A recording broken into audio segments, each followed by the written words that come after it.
كتير بشوف في الجلسات الاقي حد كده وقع من طوله مره واحده. دي جمله انا بسمعها كتير: انا وقعت من طولي، انا خلاص ما بقتش قادره استحمل، انا تعبت كتير جدا. هو ايه اللي بيوصل للشخص ان هو يقع مره واحده؟ ان هو خلاص مش عايز يكمل اي حاجه. يعني تلاقي ست مش عايزه تكمل اهتمام بولادها، ولا عايزه تكمل حياتها اصلا، ولا عايزه اي حاجه خالص. تلاقي راجل مش عايز يكمل في الحياه اللي هو عايش فيها. الاكتئاب، وان انا ببذل مجهود مش بلاقي تقدير، وان بيبقى بعمل حاجات فوق طاقتي وما عنديش اهتمام، خلاص فقدت الشغف، ضغوط، مش عارفه احقق حاجه، يئست، عندي احباط، ضغط نفسي.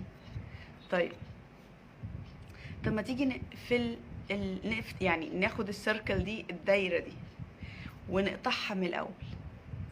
هو ده الاكتئاب بيحصل ليه؟ او المجهود الكتير بيحصل ليه؟ التراكمات بتحصل ليه؟ الضغط النفسي بيحصل ليه؟ لان احنا في الاغلب هنلاقي حياتنا مفيهاش توازن، حياتنا ماشيه في حته واحده، دايما تركيزنا في حته واحده. ولكن في سبب تاني برضو، وهو انا عايزاكم ترجعوا للفيديو بتاع اول يوم لما اتكلمنا عن المسؤوليه، ان انا ابقى مسؤوله عن حياتي. وقلنا ان في ناس حاجه اسمها over responsibility، ناس المسؤوليه بتاعتها بتشيل المسؤوليه بزياده قوي، بتشيل المسؤوليه بزياده قوي. ودي كلمه كتير موجوده عند السيدات. يعني الرجال يعني سامحوني عدم تحيز، ولكن الكلمه دي موجوده عند السيدات، وانا اوقات كتير بقفش نفسي وانا بعملها. ودي من الحاجات اللي بتخلينا اوفر responsibility. كلمة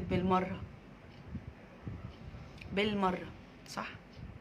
بتعمل حاجة فانا هعمل الحاجة دي كمان بالمرة. انا اوقات بقفش نفسي وانا بشتغل او بعمل حاجة، والاقي نفسي اقول لنفسي ايه ده، هعمل دي بالمرة، فافتكر ايه ده، لا ده كل مرة هقول لنفسي فيها بالمرة طلع الزبالة، بالمرة اغسل الكوبايتين دول، بالمرة اعمل كذا، بالمرة وانا بنضف امسح، بالمرة وانا بعمل اعمل.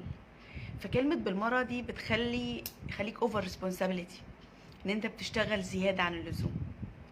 فتلاقي الست تحس دايما ان هي بتشتغل كتير كتير كتير، وجوزها مش بيشتغل زيها. ما هو بيشتغل بره، بس في البيت مش بيعمل حاجة. ليه؟ لان الستات دايما ماشية بكلمة بالمرة، والرجالة دايما بتمشي بكلمة بعدين. لو الست بدأت تمشي بكلمة بعدين شوية، الريسبونسابيلتي او المسؤولية هتقل. فده برضو سبب من ان احنا بيبقى علينا ضغط نفسي كسيدات.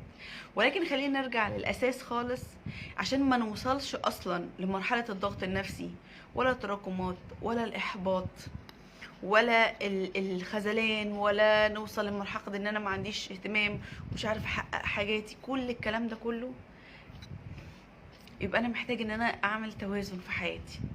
ودي حاجة من الحاجات اللي احنا بنشتغل معاها، بنشتغل عليها مع كلاينتس. نبدأ نشتغل على ازاي يعمل توازن في حياته.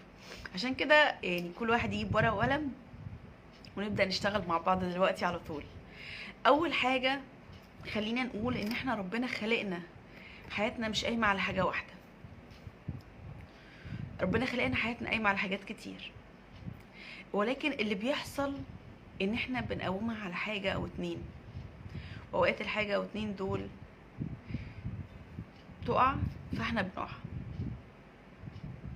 طيب رقم واحد، ربنا خلقنا كده حياتنا فيها، العلماء بيقولوا ان احنا حياتنا فيها 7 جوانب.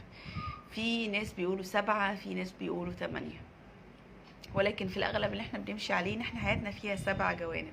وكأن حياتك عاملة زي البيت، العمود فيها مش عمود واحد بس، حياتك واقفة على 7 عواميد.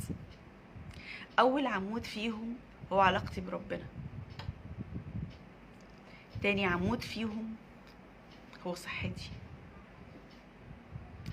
تالت عمود فيهم هو الجانب الشخصي. رابع عمود فيهم هو الجانب العائلي. خامس عمود فيهم هو الجانب الاجتماعي. سادس عمود فيهم هو الجانب المهني. شغلي. وسابع عمود فيهم هو الجانب المالي. انا كده كده هتكلم عن كل واحدة بالتفصيل، ولكن انا بقول بالراحة عشان تكتبوه.